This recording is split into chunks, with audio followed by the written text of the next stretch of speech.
Yeah, I mean, I do have an HDMI camera, but yeah, that would be more of I don't have the controller. You'd have to have the remote. So basically, yeah, I need the camera for the voice. Might have to look into that.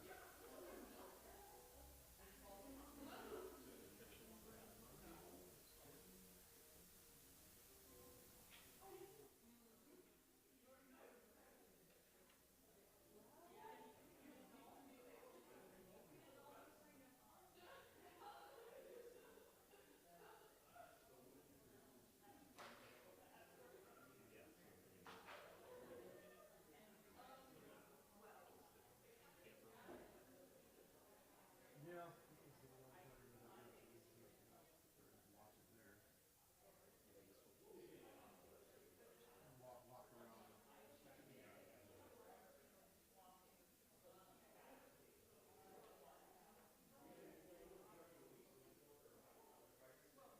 Yeah, 5 minutes, but you want this closed now?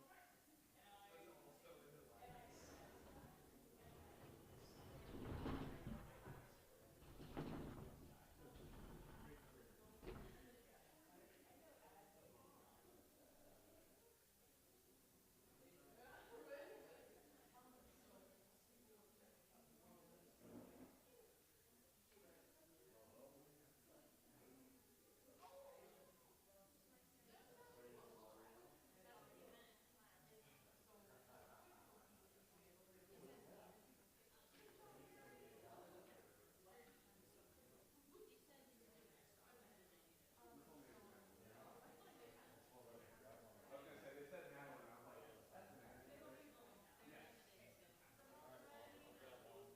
You got this.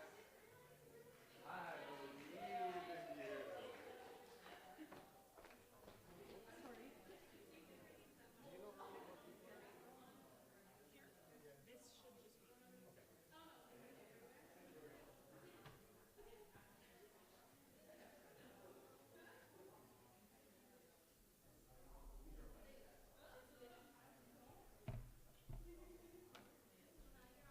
Kind of in the frame. Okay.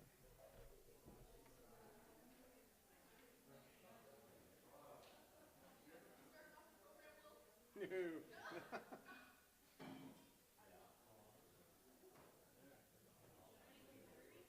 I just finished it, but I forgot. Yeah. Fine, although I kind of messed myself up because I grabbed the wrong binder, so I ran into the other side. Yeah. Yeah, I got the white one instead of the black one. And so my joints got a little messed up. Yeah, wasn't the best.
know. I didn't see him.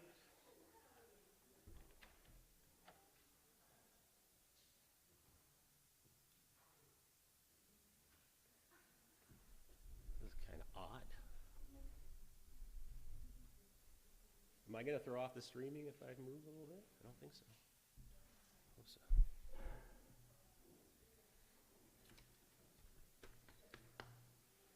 Well, hello, everybody. Thank you for coming to the open mic for the Forge on our issue publication celebration.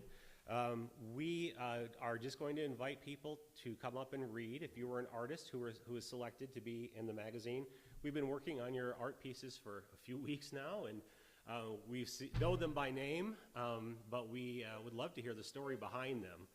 So if you want to get up and talk about your art piece, we would love to hear from artists as well. If you had an academic essay published, we would love to hear the essay. If it's long, you can read the opening and the conclusion, and that would be fine with us, or you can skip parts that might be a little bit more quote heavy or something. But for our celebration here, we have some refreshments over there. Please help yourself, otherwise they'll just go to waste, so take as many things as you want over there. And also, for those of you that were award winners, there is some paperwork we would like you to fill out. It's the W-9 for taxation purposes for your prize, so we can mail you your check. So we have that paperwork over there. If you don't get a chance to sign it today, I will send an email with that paperwork to everybody so they can fill it out and submit it that way. But if you could do it tonight, then that would save us a step and you'd get your money faster. Welcome. I'm Dr. Brister. I teach the Literary Publications course, also AKA called the Forge class. And this was what we do all semester is work on the Forge. We work on the submissions. I know that the editors are going to talk about what the Forge does, so I'm not going to steal any of their thunder. But we worked very hard on it. We had a little bit of a printing problem this semester. Our book was too big. I don't know if it's because we won a big award last year or what, but now we are, the word on the street is get published in the Forge. And so we had more pages than our printer could accommodate. So there was some shopping around talk. There was an idea of going to Fargo to have it printed. And none of the alternatives were any cheaper or any better. In fact, they were a lot worse. So we had to make a little bit of a cut. So Evelyn's essay, Evelyn Lloyd, is our second place academic essay winner. Congratulations to Evelyn. We had to make a 0-hour decision where we could not go to print. We wouldn't have anything to give you today if we didn't get it down to 134 pages, I think, and you'll notice that's about exactly what the page count is right now. We decided that what we would do is give Evelyn credit for her essay, publish the first page, and then have a link to the rest of the essay. So please read it. It's really good. It's really fascinating. And really informs kind of the ethos of our whole issue there as well. But just for sake of space, we couldn't do it. We could have tried to go down to 2-point type and one single spacing, but it would have been unreadable. So we wanted to preserve it and keep it for posterity, but also be able to publish everybody else too. And the reason we were able to do that was because of Beth Muse, and she started for her capstone project a web page devoted to the Forge. And so, yes, applause for Beth. She's done a lot of work on it. She completed her capstone today, in fact. Congratulations on that. I see Professor Kruger's here. I'm sure he's happy about that, too. And anyway, so that's just a little history. So for the rest of that essay, please go to that. So the reason that we have, one of the great things about having that website was completely by accident, complete serendipity, that we said, well, wait a minute, we have a website, we have a place where we can publish this essay because we don't have enough room for it. So it's going to be the first featured essay on the new Forge website. So there you go, Evelyn. There's some kind of auspicious debut there. So before I turn it over to the editors, I wanted to open up with a little sermon. I teach a class of English teachers, secondary teachers, in English composition theory. And one of the things that is so concerning to them now, as is concern to everybody who is involved in English, is the advent of AI and ChatGPT and what that's going to do to student writing. And for the final week's notes for that course, this online course, I published up some notes about something that I just came across recently about ChatGPT, and it was so spot on that I thought, I want to read this at the open mic. So this is a letter. If any of you are familiar with the inimitable singer-songwriter Nick Cave, he has a little fan site where people can send him questions, and he answers questions called the Red Hand Files. He wrote the Red Right Hand, if you ever saw Pinky Blinders. Anyway, and somebody asked him, he said, "Hey, Nick, I have a friend of mine who writes all of his songs with ChatGPT. Isn't that awesome? It makes it so easy." And Nick Cave was very upset by that. And this is his letter in response. So this is Nick Cave speaking, not me, but in many places it's exactly how I feel. So Leon and Charlie were the two that wrote these letters. Dear Leon and Charlie, in the story of creation, God makes the world and everything in it in 6 days. On the seventh day, he rests. The day of rest is significant because it suggests that the creation required a certain effort on God's part, that some form of artistic struggle had taken place. This struggle is the validating impulse that gives God's world its intrinsic meaning. The world becomes more than just an object full of other objects. Rather, it is imbued with the vital spirit, the pneuma of its creator. ChatGPT rejects any notions of creative struggle that our endeavors animate and nurture our lives, giving them depth and meaning. It rejects that there is a collective, essential, and unconscious human spirit underpinning our existence, connecting us all through our mutual striving. ChatGPT is fast-tracking the commodification of the human spirit by mechanizing the imagination. It renders our participation in the act of creation as valueless and unnecessary. That songwriter you were talking to, Leon, who was using ChatGPT to write his lyrics, quote unquote, because it is, quote, faster and easier, is participating in this erosion of the world's soul and the spirit of humanity itself, and to put it politely, should effing desist if he wants to continue calling himself a songwriter. I doctored that for the audience. ChatGPT's intent is to eliminate the process of creation and its attendant challenges, viewing it as nothing more than a time-wasting inconvenience that stands in the way of the commodity itself. Why strive, it contends? Why bother with the artistic process and its accompanying trials? Why shouldn't we make it faster and easier? When the God of the Bible looked upon what he had created, he did so with a sense of accomplishment and saw that it was good. It was good because it required something of his own self, and his struggle imbued creation with a moral imperative, in short, love. Charlie, even though the creative act requires considerable effort, in the end, you will be contributing to the vast network of love that supports human existence. There are all sorts of temptations in this world that will eat away at your creative spirit, but none more fiendish than that boundless machine of artistic demoralization, ChatGPT. As humans, we so often feel helpless in our own smallness, yet still we find the resilience to do and make beautiful things, and this is where the meaning of life resides. Nature reminds us of this constantly. The world is often cast as a purely malignant place, but still the joy of creation exerts itself, and as the sun rises upon the struggle of the day, the great crested grebe dances upon the water. It is our striving that becomes the very essence of meaning. This impulse, the creative dance, that is now being so cynically undermined, must be defeated at all costs.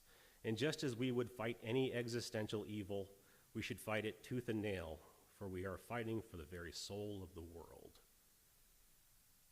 Now, I read this to you because I think that people who were published in The Forge, which is a very non-AI inclusive journal, not sorry, you are fighting a fight for artistic creation. In fact, sad to say that ChatGPT, because it's only an aggregator, it does not create anything. So the only way it can find to create new things is to steal the artwork of people like you who publish it. So you have that to look forward to. But nevertheless, at the present moment, by just endeavoring to create something on your own, you are, I think, as Nick Cave puts it, fighting for the very soul of the world. And I would like to thank and invite the editors of this edition of The Forge to come up and take their round of applause for helping us fight for the soul of the world.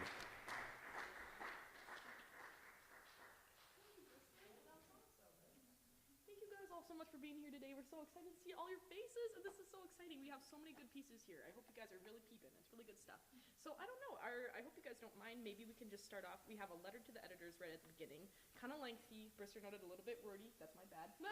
But we can maybe start with, do you guys want to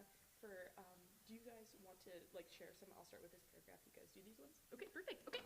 So here's our letter from the editors. The 2024-2025 editors of The Forge feel honored to embrace the title of advocate for VCSU's abundant student creativity.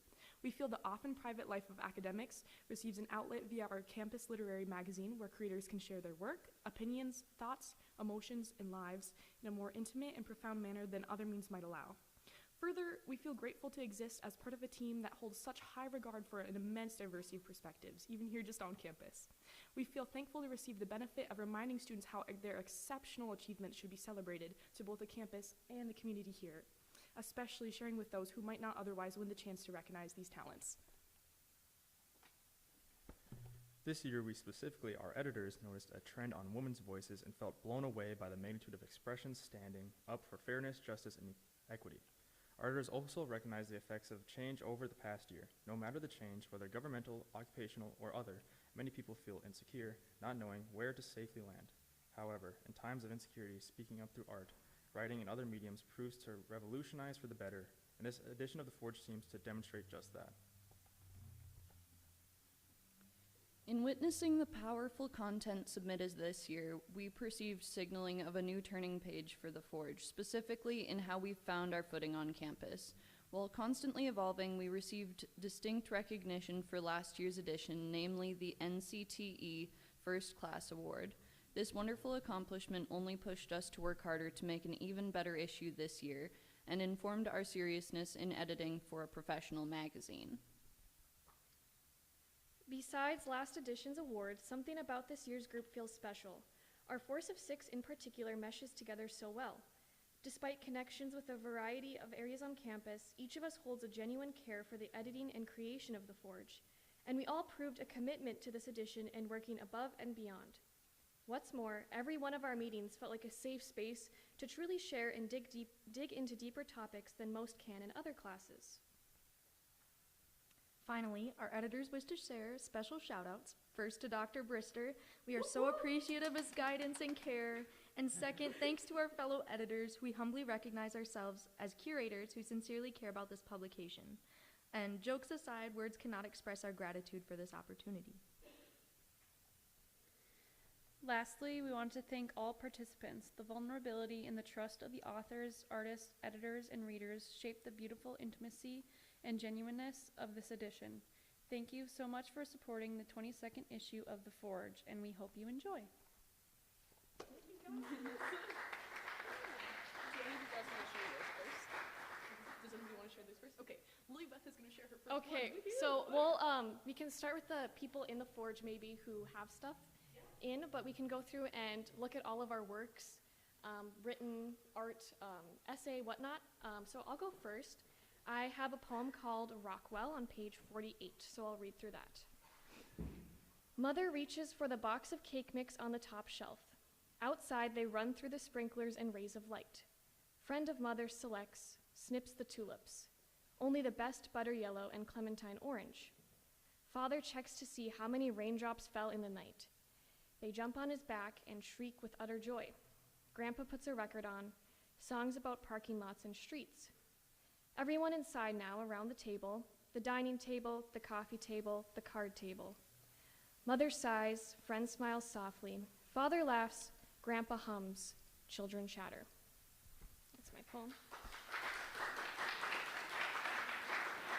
And then I'll ask if anyone wants to volunteer to come up next. The poem speaks for itself.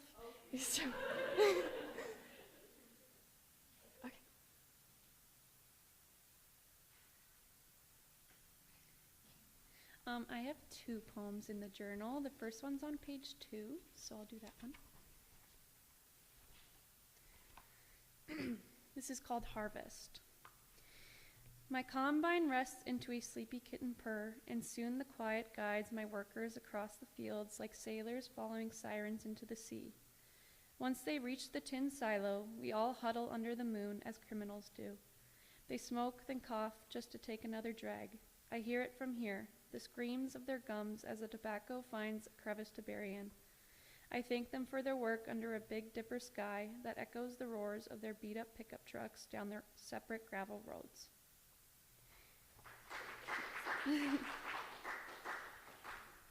And my second one is on page 123, so I'll read that one. This is Tastes Like Blood.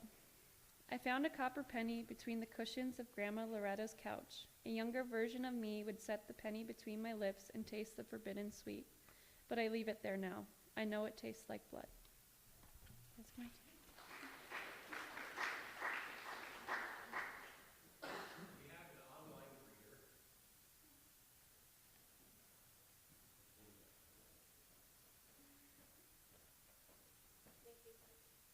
This is Jackie Owen.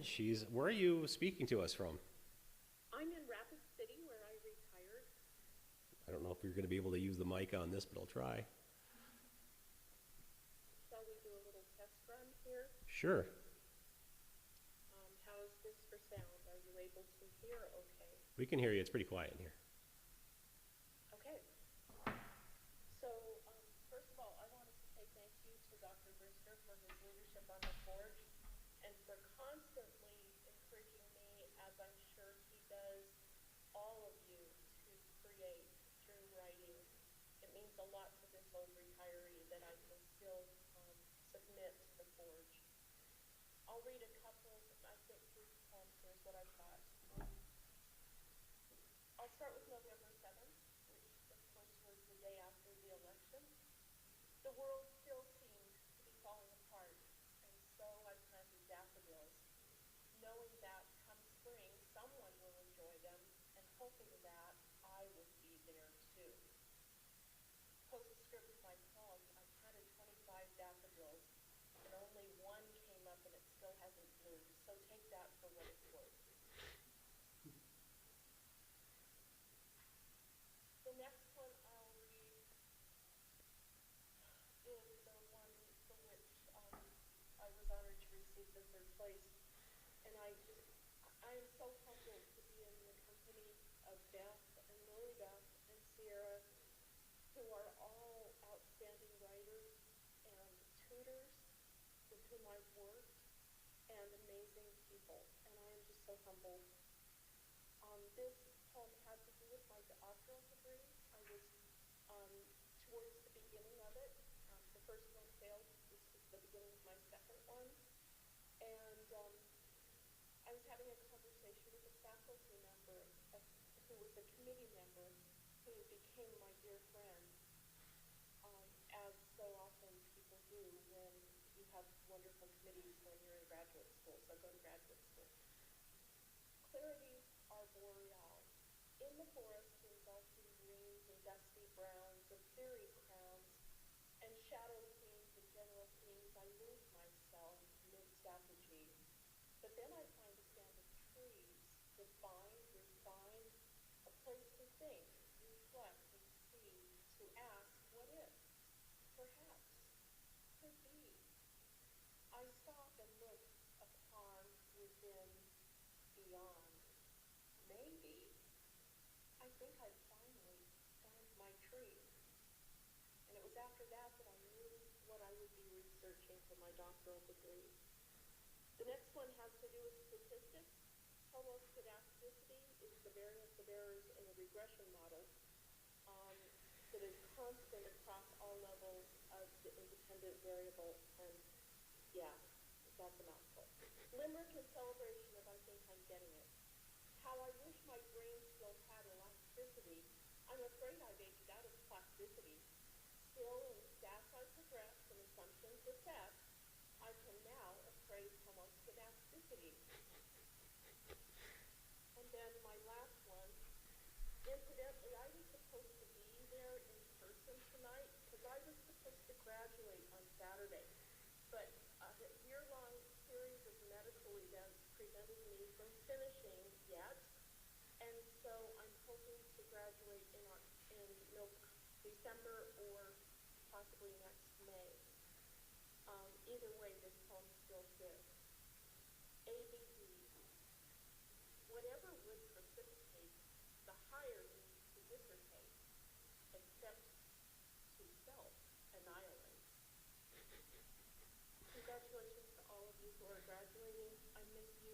miss the campus. I miss being there tonight. Thank you so much. Thank you, Jackie.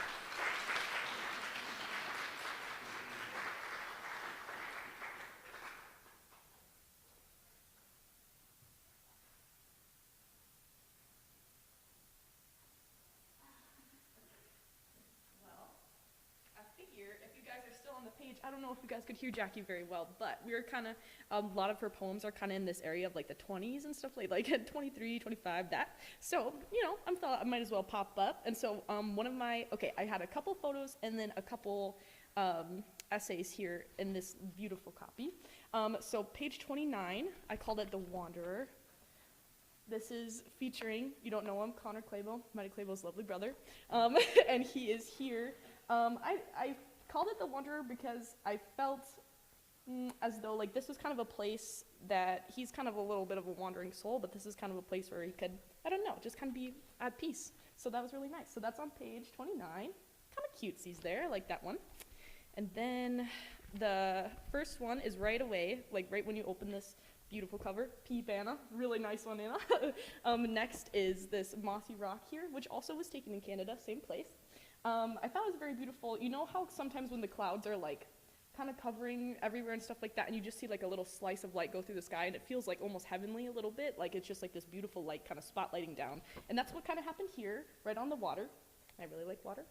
And that's here. So that's what Mossy Rock is, this first picture here. I'm gonna pause on my essays part, and for anybody who's artsy, I want you artsy people to come up here. Jorah, where's Jorah? Pete, Jorah, come up here. Talk about your art. Yes, I think you should. And I'll come back and do my essays later.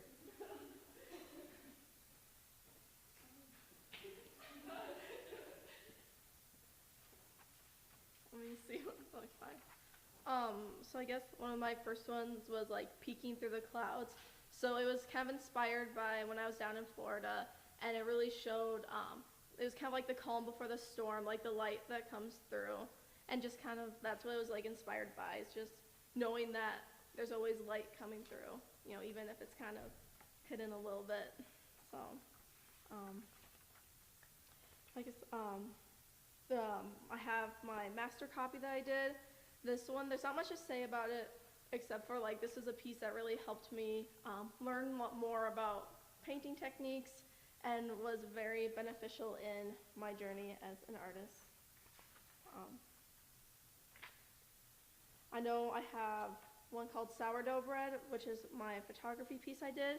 This was like in a collection series where I was kind of just taking photos of things that you do around Christmas time or just in your family. So it's kind of like a special photo because my mom and I made the bread together and then got to kind of put it together. And it's just really kind of like showing that warmth that comes from Christmas time, even though I guess you wouldn't be able to tell from the title, but that's kind of what inspired it, I think. Oh, and then my last one, I think, is my little monster creature that I made.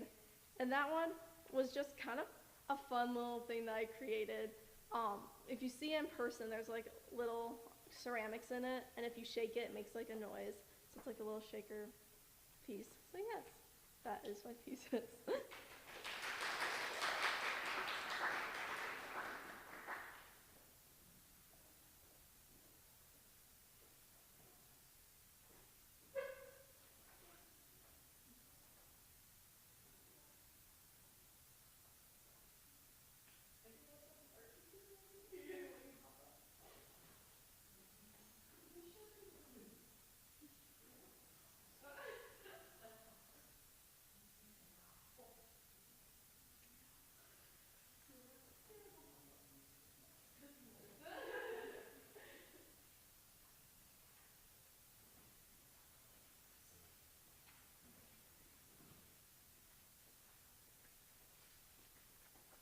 I don't have an art piece, but all of the art people were too scared.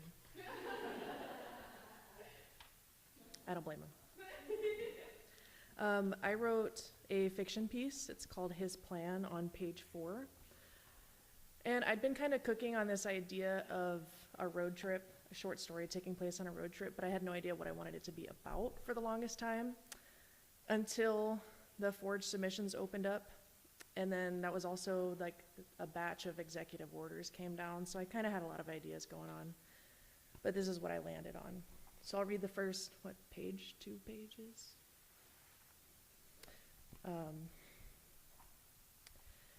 Barely hitting 60 in a 75 with the windows cracked and the radio on, Anya could only hope that the hand-me-down hatchback would make it far enough that she would stop trying to talk herself into turning around. The dusty AC unit in this shitty little car coughed up just enough warm air to keep the late afternoon heat in the cabin from being completely stifling. But even on full blast, the vents pointed down her tank top couldn't keep Anya from sweating through it. She was cramping and nauseous. Staring into the horizon for so many hours was not helping the slow buildup of a migraine just behind her left eye. She ran her fingers over the worn grooves and cracks in the old leather steering wheel and glanced in the smudged rear view. No matter how far she drove or how many hours she spent staring at the blurring yellow lines of the interstate stretched in front of her, she could not stop glancing up at it. Each time her eyes flicked up, she could only see the retreating landscape and her own pale, tired gaze staring back at her through the cheap gas station sunglasses she bought a few miles back. The AC, despite its struggling, continued hitting her, drying out her eyes and making her flyaways stick to the sweat beating on her forehead. The old rosary her father had tied around the back of the rear view dangled just out of the corner of her eye. The blown-out speakers of the ancient stereo system crackled and fought to stay heard over the roar of the air conditioning. Her old cell phone couldn't quite hold a connection, so it played her music intermittently, a thoughtlessly thrown-together playlist interspersed with radio static and the muffled chatter of whatever local radio talk show or sermon could cling to the radio signal the hardest. No amount of fiddling with the buttons or knobs helped. Slapping the top of the dashboard sometimes knocked something into place just enough to get her quality sound, but it was dislodged every time she hit a pothole, which this far out was too often to be worth the effort. She had lost count of how many hours she had been sitting behind that wheel, shifting uncomfortably in her ill-fitting jeans and wiping at the sweat that wouldn't stop pouring from her face. It was still the early beginnings of morning when she turned her headlights toward the horizon. Now the sun was beginning its slow descent back, painting the sky a fiery orange that reflected pure gold off the thin, scattered clouds. The edges of the retreating sunset shifted into the darkening purple night sky, the brightest of the stars already shining through. The beauty of such a gorgeous sunset was lost on Anya. The bastard sun hung at just the perfect angle to be absolute torture.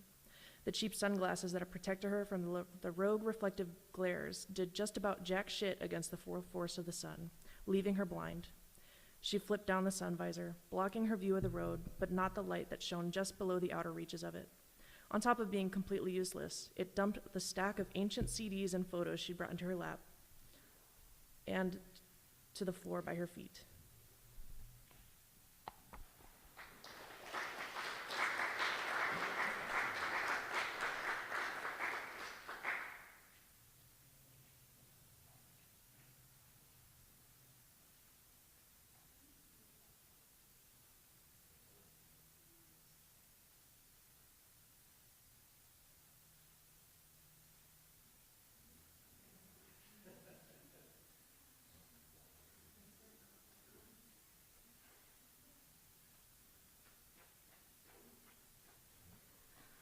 Hello.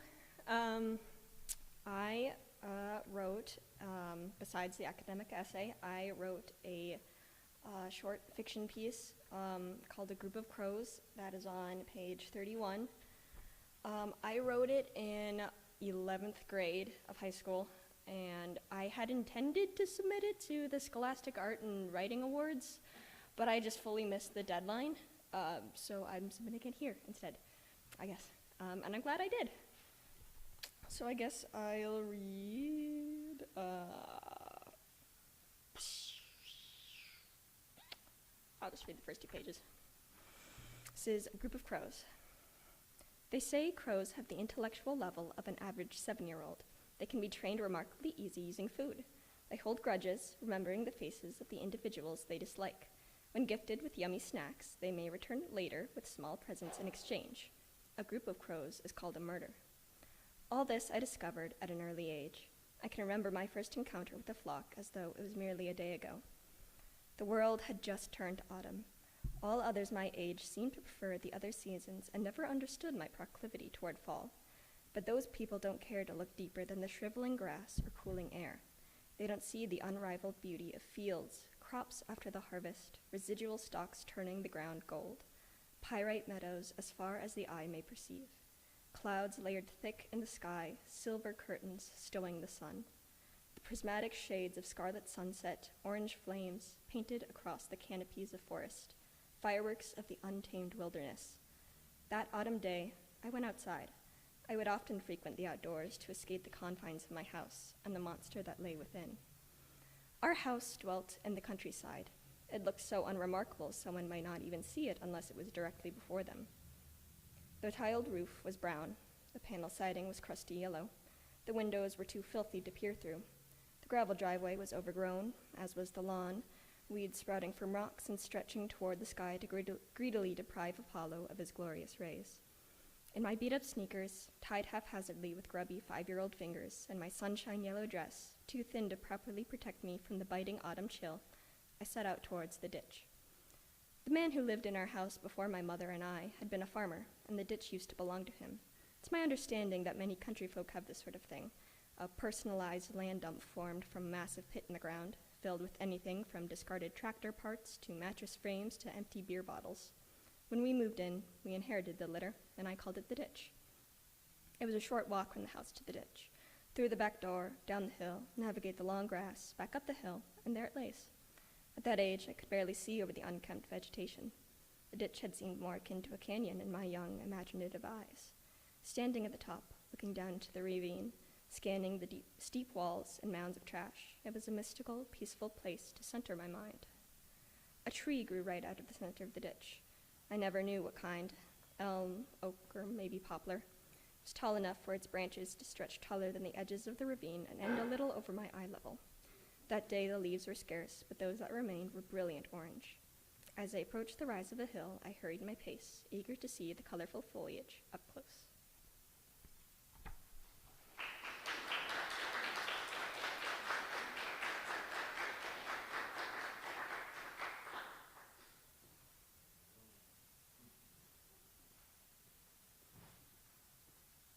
Hello, my name's Anna Weber, and I'm the person on the front.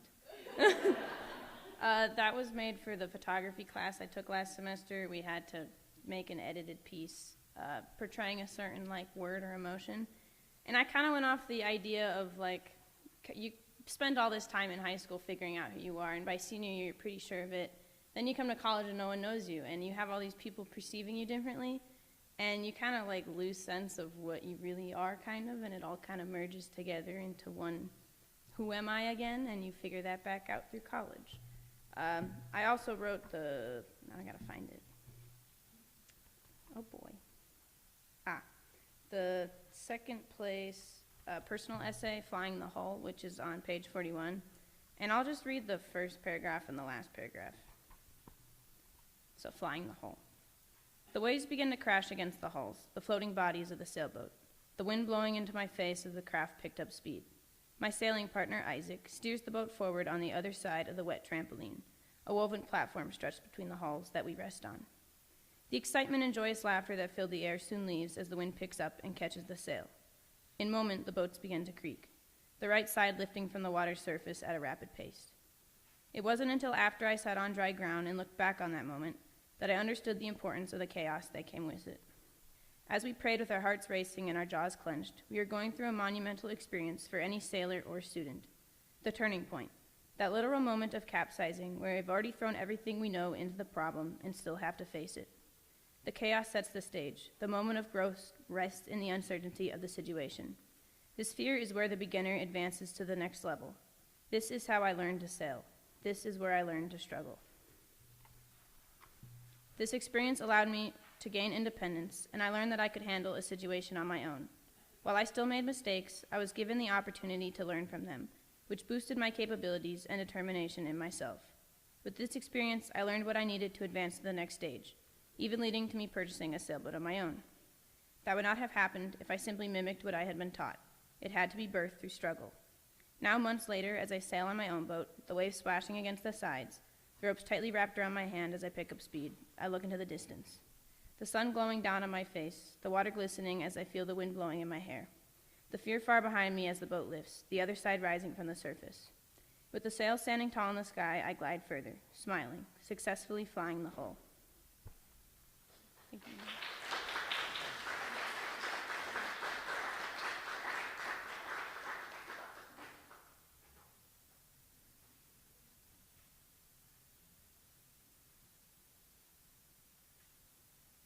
Any dual credit people want to read some of their essay? Any other artists want it?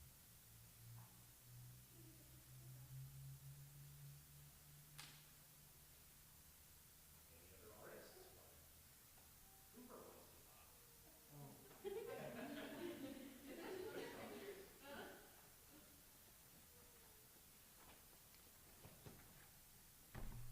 Hi. So, going through this, I wasn't realizing that all three of my pieces that I submitted would be in here. But beyond that, I've actually never taken any kind of college course on ceramics. All of my work was done in high school, so I kind of felt bad submitting it. However, the one that did get first place, the Shattered Boar, has a story behind it. In the lull of my first ceramics class, our professor slash teacher gave us an assignment called the Tomb Guardian, basically some kind of creature or symbol that would lie in a tomb of a family crypt or something like that. I chose a boar, considering my family was a lot of hog farmers in North Dakota. So at one point, it was this whole big head on a plaque. Okay, that weighed about 20 pounds, like in the bisque phase, not even fired yet. So that went into the kiln on a preheat cycle that went completely wrong because it went off of a preheat into a full, so everything in that kiln exploded in some way, shape, or form. So I took the pieces that were given to me and re-glued them and redid it, and it turned out better than the original. And I'm honestly surprised that it did. But I can't stress enough how that piece can relate to a lot of people, because in failure you can learn and do better than what you did originally. It's a teacher that has more than enough to show you how you can improve. And it's not something to take for granted when you're trying your hardest, is to look at what you did and how you can improve. That's always what you want to do, is take the next step forward after taking two back. So yeah.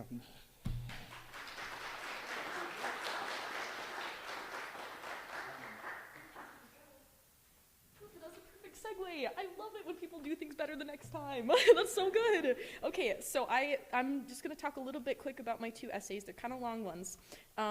So I'll only do the first paragraph and the last paragraph, but both of them we kind of talked about kind of the themes here in the Forge, and especially thank you, Anna, again, for this lovely picture of your face, because we have a lot of ideas of feminism and really kind of, I don't know, pushing the envelope a little bit and doing things better the next time. Like, you know, seeing what's kind of in the past that was not so awesome and then doing it better moving forward. So thanks, Cooper. Thanks for that great segue. Okay, so I'll start with, this one's called Fighting Fire with Fire, Ma Rainey and Lucy Westenra, Taking Down Patriarchy Using What Defines It. This is on page 66.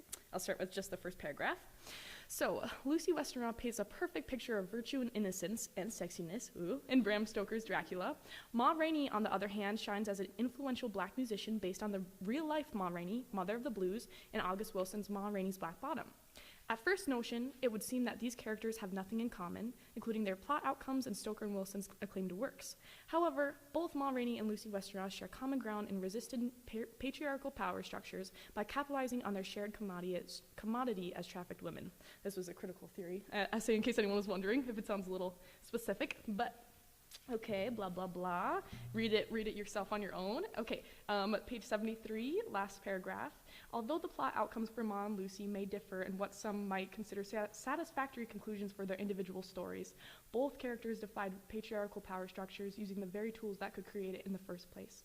As these women battled the position of being objectified through trafficking, the two progressed in their stories, using what they knew, and in doing so, created stepping stones for future feminist movements. Whether asking for a Coke or casually asking about groundbreaking topics, this unlikely duo pioneered an experience that modern women can enjoy today. Nevertheless, if there's anything to be learned from these characters, it's to never stop questioning until all women can live in the culture and society that they deserve. Period. Okay. And then next is, I think, page 99. Wait, nope, I lied. 92, and then it goes also to, this was a shorter one, to 95. So this was, thank you, Professor Kruger, for being here. This is a World Lit essay that I did, which is titled Euripides Knows, Women Make Incredible Tragic Characters. So thinking back to my first reading of Euripides' Medea, I recall the exact instant I read of Medea's sickening filicide. I stared up at the wall on the couch in my living room, utterly taken aback what I just read. Medea acted with a completely sane mind, self-servingly murdering her children due to a slight on her honor.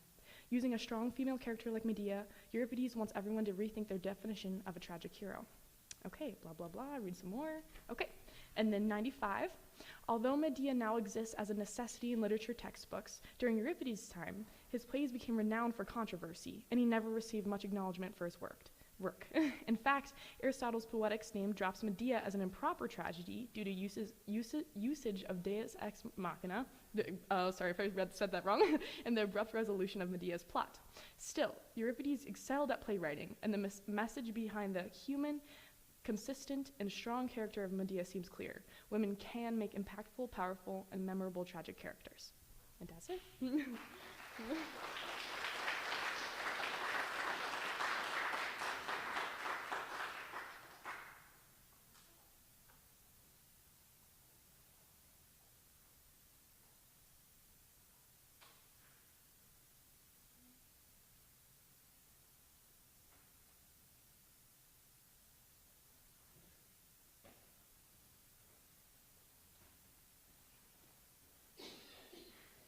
Okay, so I have the one collage, I suppose, called What on page 12. Basically, all I did with that was I took a bunch of scraps of random things from around my room or my sister's room and kind of just put it all together. So I guess it's kind of a thing about resourcefulness and just like you can make art out of anything. Like I think there's a screw I taped on there. There's a wire from like a coding thing I did in like 8th grade. There's a Band-Aid that was just in my room. And then like a bunch of the like pictures were from a science book from 6th grade. So yeah, it's just about resourcefulness and utilizing what you have.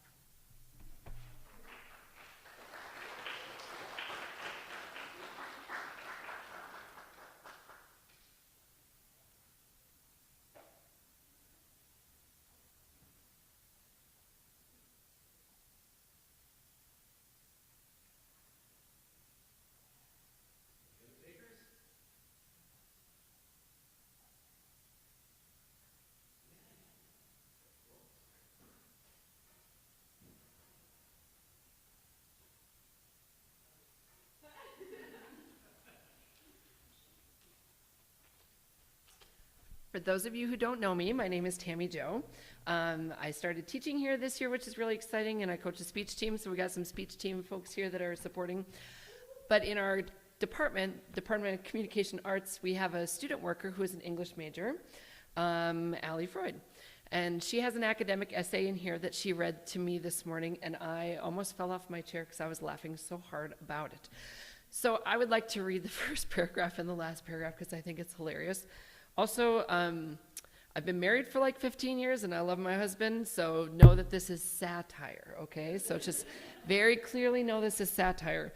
And it's on page 13. The United States boasts the 6th highest divorce rate globally, with an impressive 40 to 50% of marriages ending in glorious legal splits.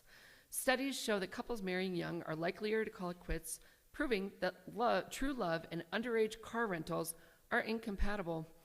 Divorce doesn't just stress out the couple, it's a ripple effect that ruins the lives of kids, the parents, the friends, and occasionally the family dog. And the last paragraph, by eliminating men, the world's problems vanish overnight. Sure, we could tighten marriage laws and enforce stricter counseling requirements or raise the legal marriage age, but why bother with Band-Aids when we have the perfect solution? Eliminating men is simple, effective, and guaranteed to fix literally everything from the divorce rate to the hole in the ozone layer. Ladies, it's time to take matters into our own hands. After all, it's not only the best solution, but it's also small and an easy solution to fix millions of problems.